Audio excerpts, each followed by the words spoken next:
చిరుధాన్యాలు అనేవి మెయిన్గా డయాబెటిక్ పేషెంట్స్కి అయితే ఒక అమృతం అనే చెప్పొచ్చండి. ఎందుకంటే అంత బాగా కంట్రోల్ అవుతాయి షుగర్ లెవెల్స్.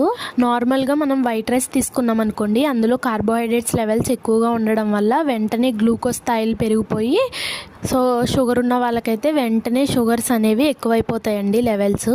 అదే మీరు చిరుధాన్యాలు తీసుకున్నారనుకోండి, అందులో మనకి ఫైబర్ చాలా ఎక్కువగా ఉంటుంది, విటమిన్స్ మినరల్స్ ఎక్కువగా ఉంటాయి. దాంతోపాటు నేను ముందు వీడియోలో చెప్పినట్టుగా అన్ని పోషకాలు ఉంటాయండి. ఇవి లో గ్లైసెమిక్ ఇండెక్స్ పదార్థాలు అనమాట.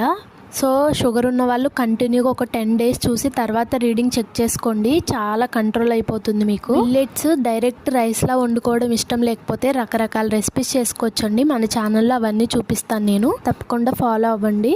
ఓన్లీ డయాబెటిక్ అని కాదండి, ఎవరైతే వెయిట్ లాస్ లేదా ఏవైనా లైఫ్ స్టైల్ డిజార్డర్స్ అంటే PCOD, థైరాయిడ్ ఇలాంటి వాళ్ళకి కూడా చాలా బాగా వర్క్ అవుతాయండి. నచ్చితే చిన్న లైక్ ఇవ్వచ్చు కదా.